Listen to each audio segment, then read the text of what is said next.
This is an RNZ podcast.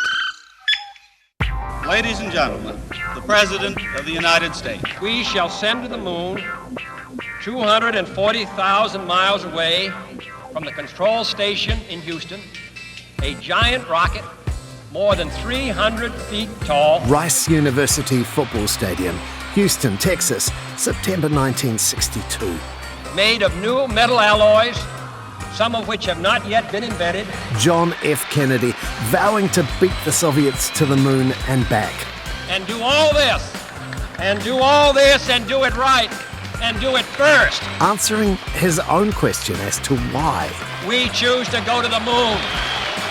We choose to go to the moon in this decade and do the other things, not because they are easy, but because they are hard. Since the heady Apollo days of the 1960s, getting into space has definitely got easier. But easier for whom? Kia ora, nau mai haramai ki te ao hurahanga, ko Claire Kincannon tēnei. This week on Our Changing World, we turn our ears to the stars with RNZ podcast producer Phil Vine. Phil's chart-topping podcast, The Lodge, is a great investigation into cults and the booming wellness industry. But for Our Changing World, he's looking into the much-vaunted democratization of space and Aotearoa's role in it. Just over our shoulder here. Who are the winners of the new space race? Pad coming down softly and beautifully. Pop stars? Let's go. What are you getting from this? How do you feel? I feel super connected to love. Billionaires? I want to thank every Amazon employee and every Amazon customer because you guys paid for all of this. The military? You know, all the big companies, you know, they are working with defense contracts. Spy agencies? These sorts of technologies are being used for these purposes, for imaging purposes. Whether you already. like it or not. Whether you like it or not. And where's all this taking us? Important questions, now that New Zealand's a major space cadet. 5, 4, 3, 2. January the 22nd this year, Mahia Peninsula, launch number 70 for Rocket Lab. Last year, New Zealand was the third largest launcher of orbital rockets in the world. Yeah, there's the US and China and New Zealand as far as the number of launches departing our shores. That's the chief exec of Kiwi company Kia Aerospace, Mark Rocket. And no, it wasn't the name he was born with. He won't tell me what that was. New Zealand's space prowess comes as less of a surprise if you know your rocket history.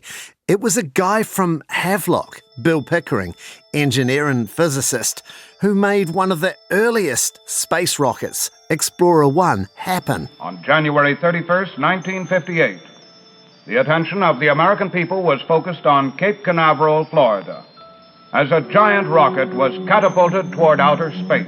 So William Pickering basically led the robotic program at JPL, Jet Propulsion Laboratories in the US, and essentially sent the first probes to Moon, Venus, Mars, and the outer solar system.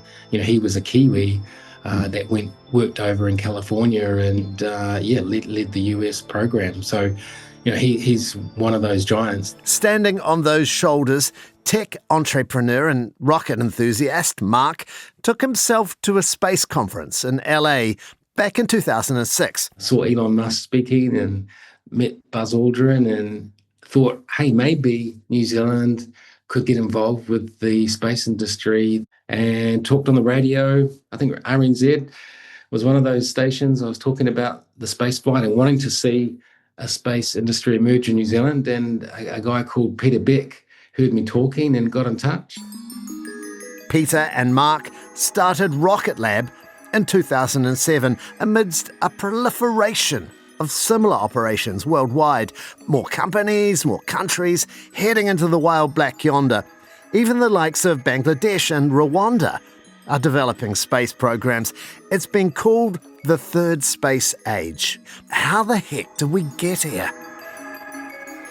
A recap. Okay, Neil, we can see you coming down the ladder now. The Apollo moon landing is slap in the middle of the first space age. It's one small step for man, one giant leap for mankind. If you kind of look back, we had that amazing Apollo program which spawned off so many exciting technologies. Khrushchev and Kennedy, the Cold War, two superpowers duking it out. That was the 50s, 60s and 70s. The second age, think International Space Station, cooperation, space shuttles. So I think they were targeting around US $50 million per launch, and it ended up being about $1 billion per launch. So they kind of blew the budget a little bit there.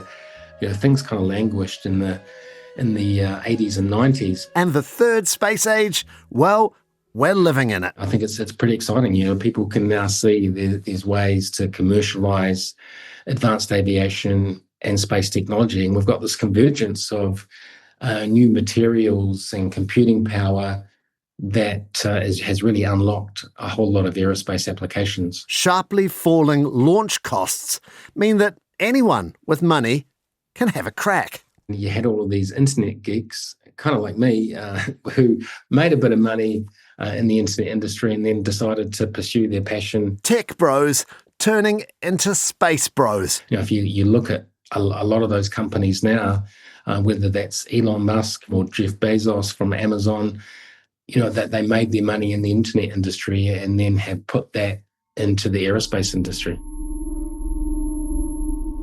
Bankrolling what various TED Talks and docos refer to as the democratization of space. What was once the preserve of governments and superpowers is evolving into a truly global industry. Access to space has actually been democratized. Many more countries participating, many more actors, many more collaborators. Democratization, in a sentence, is space for the masses. The idea that thanks to cheaper technology, going to the cosmos is open to more and more people. It's a term that doesn't quite sit right with Canadian Priyanka Dhopade. I'm a senior lecturer in mechanical and mechatronics engineering at the University of Auckland. Priyanka regards space democratization as an interesting concept. Because it implies, the removal of barriers to entry, to access space, and the shifting of power from a central authority to a more distributed group of actors. She says, while there might be 12,000 operational satellites in low Earth orbit, 2/3 of those are owned by Elon Musk. Even though there are a lot more people involved, more companies, more governments, the power to access space and provide critical services like internet is actually more concentrated than we think. So much of what goes on Earth is reliant on those things spinning in space. While satellites can now be quite tiny and relatively cheap to make, you've still got to be able to afford the cost of a rocket to get it up there. If you pay enough money, you can hitch a ride on it. So I guess the point is that space activity has become more transactional. It's more like the commoditization of space or transactionalization of space, but it's not as catchy.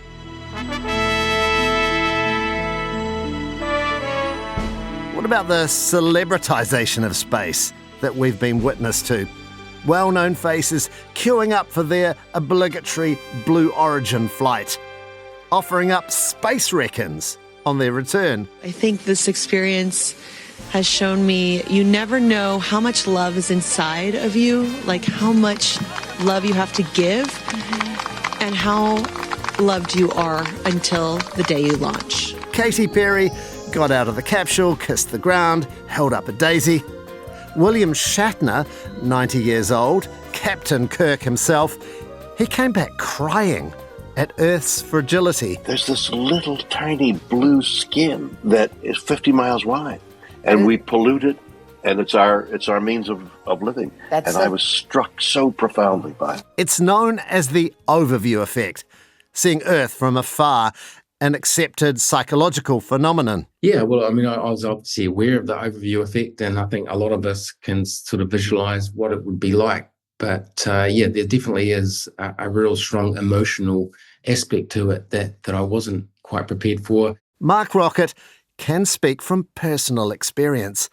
A customer himself on a Blue Origin flight in May last year.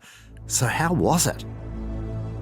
Travelling at 3,400 kilometres an hour, riding a rocket to space was a pretty exciting thing to do. And then the zero gravity, that's something that I'd always dreamed about. 11 minutes to get 50 miles up. Then this. I found space quite intimidating. Just that blackness that just went on and on. It's kind of like I was waiting for the big alien mothership to come around the corner. But no, it was just a very intimidating, kind of hostile feeling. We're in this oasis and there's not much out there. So yeah, just that sort of stark fragility. Is it rude to ask you how much it cost? It's not rude, but I can't answer because I signed an NDA. I believe the deposit is usually 150 grand. One of the most contentious aspects of the so-called democratisation of space is not so much the human cargo, but the other things on board. Satellites, going up in rockets, and what they're being used for.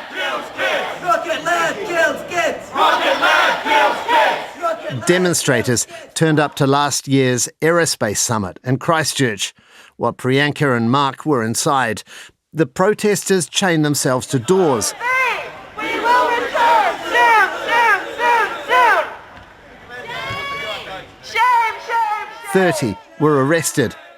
Peace Action or Tutahi said they were protesting the aerospace industry's ties with overseas military. Sure, there are some companies in New Zealand in the aerospace industry that may be working on defence projects. I think the majority that I'm seeing are actually working on commercial projects and R&D, research and development projects. The protesters were worried about some New Zealand companies having links with like the US military and Israel and so on. Do they have a point? Well, I think they used our event as a platform to express their views and, good on them for that. The reality is we've got a lot of dual-use technologies throughout our commercial and civilian and military aspects of our life. You look at, the internet was developed from a military project. You've got the computing industry, the AI industry, the automotive industry, all the big companies, they are working with defence contracts. It's very difficult to separate that. In aerospace circles, you'll hear the term dual-use technology a lot. Simply put, same satellite, two different purposes. One day tracking wildfires or illegal fishing boats. Next day, tracking people for security reasons. Priyanka again. What is and isn't dual-use technology is becoming increasingly murky. Our critical space services, things like crop monitoring, disaster response, GPS, are increasingly entwined with issues of national security, risk, and resilience. So these issues of dual use are increasingly blurred.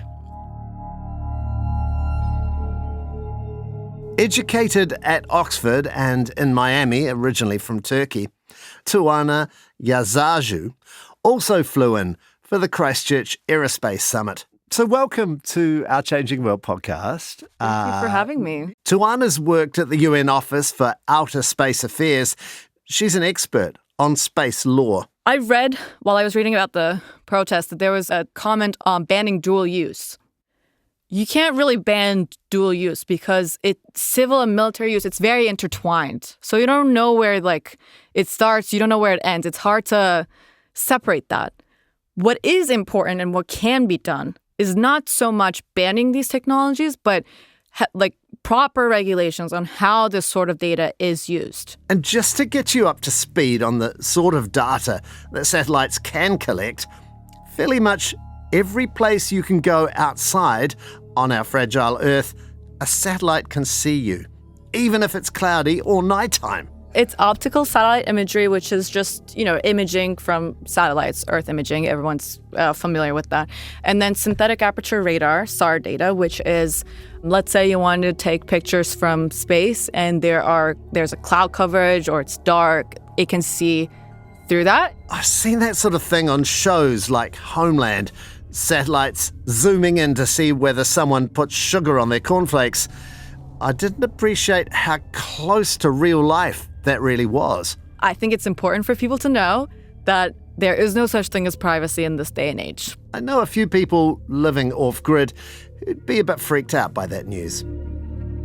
Especially living in somewhere like the west coast of New Zealand, isolated. No. They don't have a smartphone.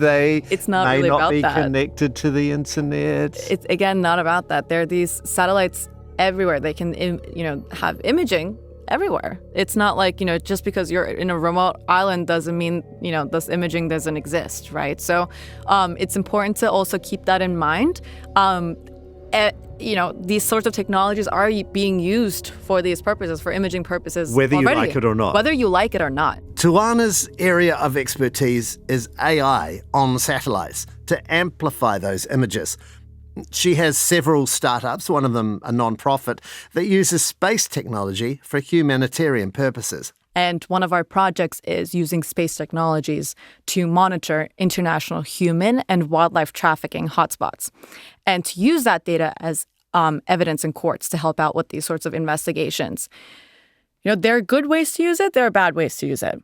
And that's with anything on this planet, really. So it's not just about let's, block this technology. Let's, ensure that no one uses this sort of technology because that's not realistic. Rather, it's important to put very strong regulations to ensure that these sorts of technologies are used in an ethical manner. Problem is, well, there's a few problems here. But firstly, how do you go about policing that from a legal point of view? So policing that is interesting because that's a huge debate in the... I mean, we don't have the space police, do we? Yeah, we don't have a police in space. So that's something that's, always being talked about. And we're also pretty low on actual laws to police with. The most relevant is an international treaty, which dates back to 1967. So the Outer Space Treaty, which is the main treaty that basically vouches for the peaceful uses of outer space. In that treaty, it bans nuclear and, weapons of mass destruction, but not most conventional military uses. So that's, again, a huge discussion of today. And how can we ensure that there's proper policies around these dual-use satellites? Remember those, the satellites with civilian objectives that might also have military capabilities tacked on the side. Tuana says getting agreement on how they're used is fraught with concerns over national security. Another problem, space traffic. Yeah, seriously, it's mayhem up there. So, there are 12,000 operational satellites in orbit, but there are also 130 million pieces of space debris. And how big do they have to be to count as a bit of space debris?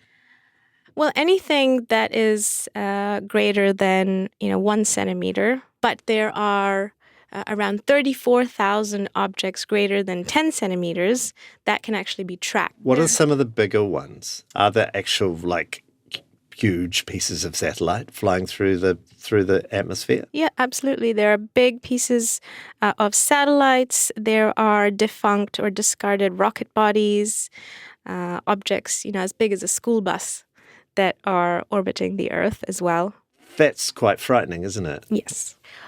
Certain satellites are already performing so many collision avoidance maneuvers, around 4 per satellite per month at the moment. And in this context, 10 is considered a high number, so we're about 40% there. So this is a real concern.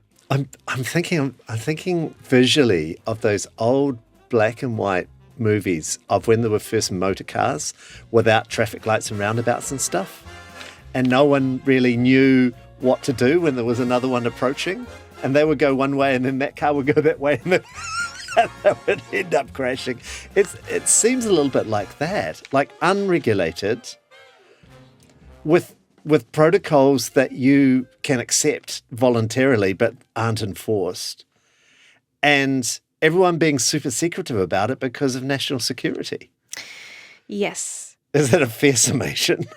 It is. And like I said earlier, this is kind of a dual-use conundrum where all of these detailed data sets and data sharing of these objects is actually really critical for national security.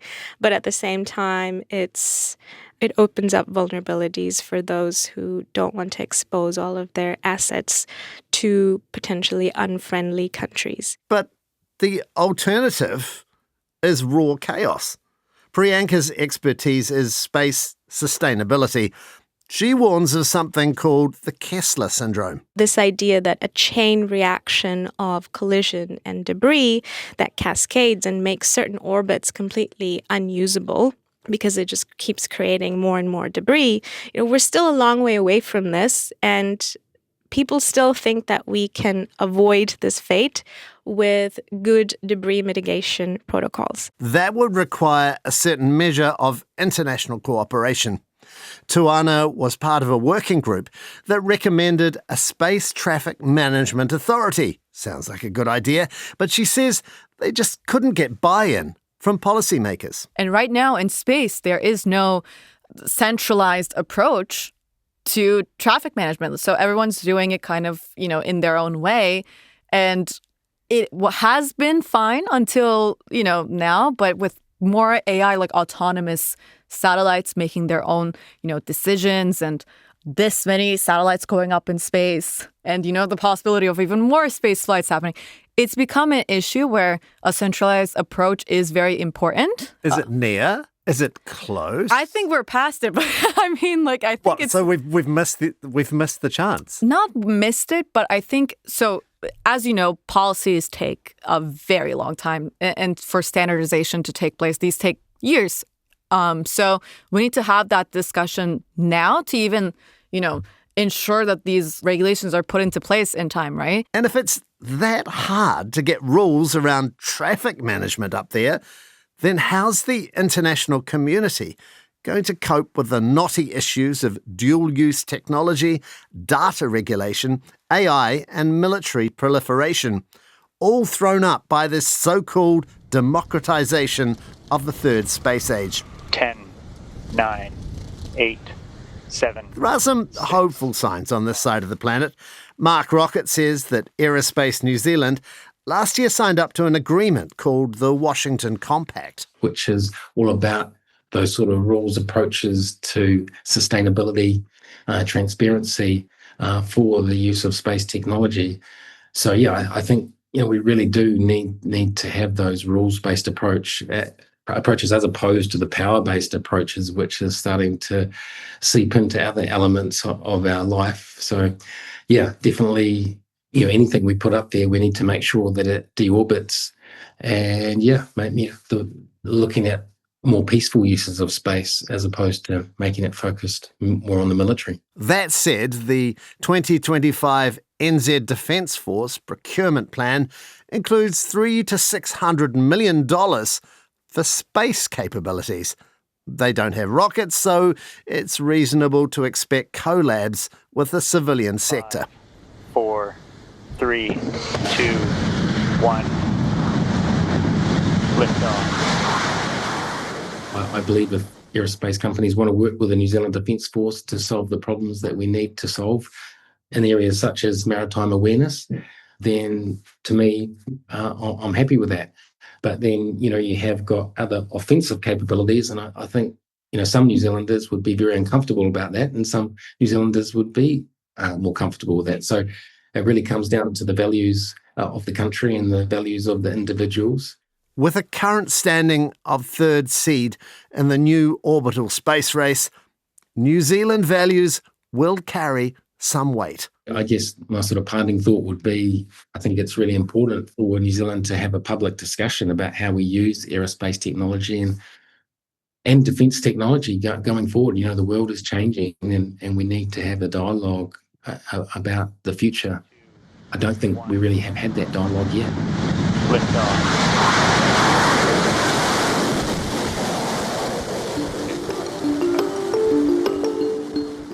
Thanks to Mark Rocket, Priyanka Dhopade, and Dr. Tuana Yazici. This episode was produced by Phil Vine and sound engineering was by Ben Pierce. Script editing was by Liz Garton. Tēnā koe I whakarongo mai. Thank you so much for listening. I'm Claire Kincannon. Have a great week. Kia pai, te wiki.